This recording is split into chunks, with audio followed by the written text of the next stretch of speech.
This is part 2 of Aegon's Conquest. If you haven't watched part 1, I would do that first. So last video, Aegon landed at present-day King's Landing, got the Riverlands and Stormlands under his control, and the rest of the kings of Westeros knows things are not looking so good for them. In the north, King Torrhen calls his banners, but given the vastness of the north, he knows it will take some time to gather all his army together. Queen Shahara of the Vale, the regent for Ronald Arryn, hides in the Eyrie, sending an army to defend the Bloody Gate, the only way to the Vale of Arryn. Queen Shahara, once declared the most beautiful woman in Westeros, but now aged and about 10 years Aegon's elder, still tries to woo Aegon and sends a picture of herself and offers herself to marriage. No one is really sure whether Aegon ever responded, but it was a good try on her part. In the west, Mern of House Gardner, King of the Reach, accompanied by his 4 sons and 2 grandsons, meet at Castle Golden Grove, seat of House Rowan, with Lorne Lannister, King of the Westerlands. With their armies combined, the Lannisters and the Gardners have an army of 55,000, including 600 lords and 5,000 knights, the largest army Westeros has ever seen. Aegon learned of their approach and gathered his men, a fifth of what Lord Gardner and Lannister had, and his army was mostly made up of newly loyal river lords. But nevertheless, Aegon took his men and moved to meet the Lannisters and Gardners. His smaller host allowed Aegon to move quickly, and at the Stony Sept, Rhaenys and Visenya met Aegon. The 3 dragon lords rode their dragons up into the sky and watched their army cross the Blackwater Rush and head south. The armies met in the wide open plains south of the Blackwater. Lord Gardner and Lannister saw that they outnumbered Aegon's army 5-1, and they were in ideal terrain for their heavy horses. King Mern led the center of the attack. Having brought more men than Lord Lannister, he demanded the honor. And King Mern's son and heir Edmund was given the vanguard. Lorne Lannister and his knights formed the right side of the attack and Lord Oakheart the left.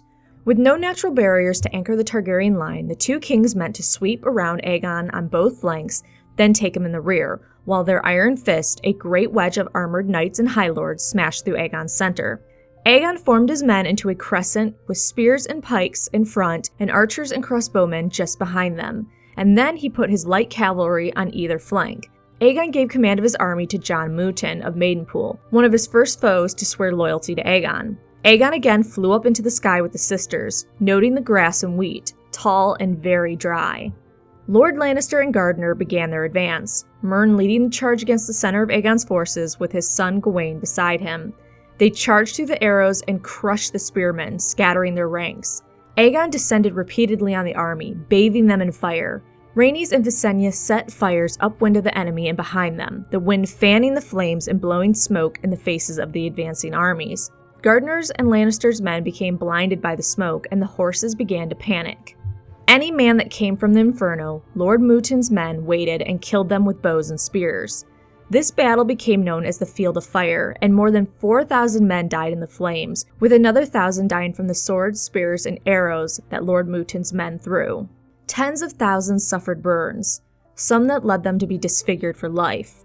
Lord Gardner, his sons, grandsons, brothers, cousins, and kin were among the dead, with one nephew surviving 3 days. With their deaths ended House Gardner. Lord Lannister had survived, fleeing when he saw the battle lost.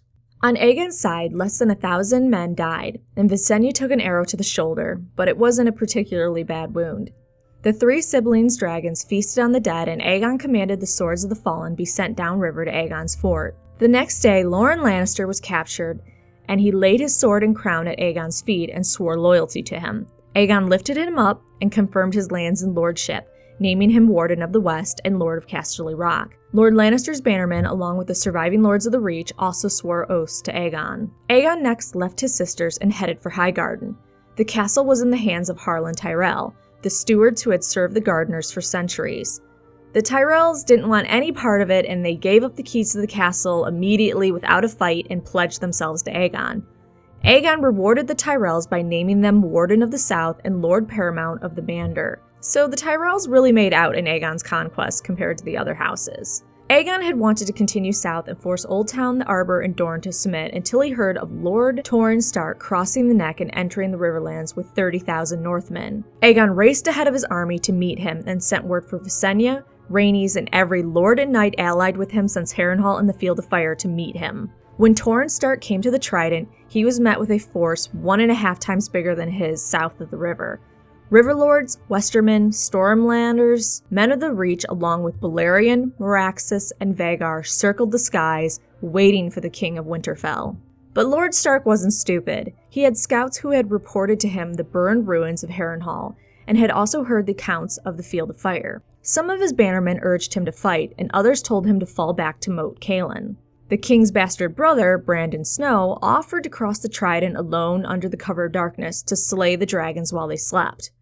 King Torrhen instead sent his bastard brother, Brandon Snow, across the river with 3 maesters to treat with Aegon. Messages were sent back and forth all night, and the next morning Lord Stark crossed the river himself, knelt, laid the ancient crown of the Kings of Winter at Aegon's feet, and swore his loyalty. Aegon named him Lord of Winterfell, Warden of the North.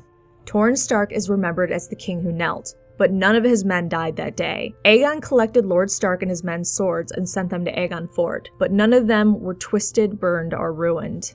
After King Torrhen's surrender, Aegon left his sister wives and headed south to Old Town. Visenya left to go to the Vale of Arryn, and Rhaenys to Sunspear. At the Vale, Shahara Arryn had tripled the size of the garrisons at Stone, Snow, and Sky, the castles that guarded the approach to the Eyrie, and she also strengthened the defenses of Gulltown. However, Visenya flew above all the defenses and landed in the Erie's inner courtyard. Shahara Arryn rushed out to the courtyard with 12 guards to find Visenya with Ronald Arryn, her son, seated on Visenya's knee and staring at the dragon. The boy turned to his mother and asked, "Mother, can I go flying with the lady?" The 2 queens smiled at each other, exchanged no angry words or threats, but instead courtesies. Lady Arryn surrendered the crowns to Visenya along with the swords of her men. Later, Visenya took Ronald Arryn onto her dragon, and they flew around the summit of the Giant's Lance 3 times. Visenya had secured the Vale of Arryn for Aegon. Meanwhile, Rhaenys headed to Sunspear, ignoring an army of Dornish spearmen at the Prince's Pass, and descended on Vath to demand its submission. But the castle was empty save women, children, and the elderly. They would only say the lords went away when Rhaenys asked where they were. She went downstream the river to the God's Grace, but it was also empty. Continuing to Planky Town, she found the same thing. Finally, she decided to go directly to Sunspear, the ancient seat of House Martell. There, Rhaenys found the Princess of Dorne, fat, blind, and almost balding, with saggy skin, awaiting her in an empty castle. Here they exchanged words. "I will not fight you," said the Princess of Dorne, "nor will I kneel to you. Dorne has no king, tell your brother that." Rhaenys replied, "I shall, but we will come again, Princess, and the next time we shall come with fire and blood. Your words, ours are unbowed, unbent, unbroken. You may burn us, my lady, but you will not bend us, break us, or make us bow. This is Dorne. You are not wanted here. Return at your peril." Rhaenys left, and Dorne remained unconquered. Aegon headed west and landed at Old Town, the greatest city in Westeros, ruled by the Hightowers of Hightower, one of the oldest, richest, and most powerful houses of the Reach. The High Septon, father of the faithful and the voice of the new gods on earth, resided here along with the Faith Militant, the fighting orders the small folk dubbed Stars and Swords. When Aegon landed, the city gates were open, and Lord Hightower ready to make his submission. Later it was learned that the High Septon, when he learned of Aegon's conquest, locked himself in the Starry Sept for 7 days and nights, asking for guidance from the gods, spending all his waking hours in prayer.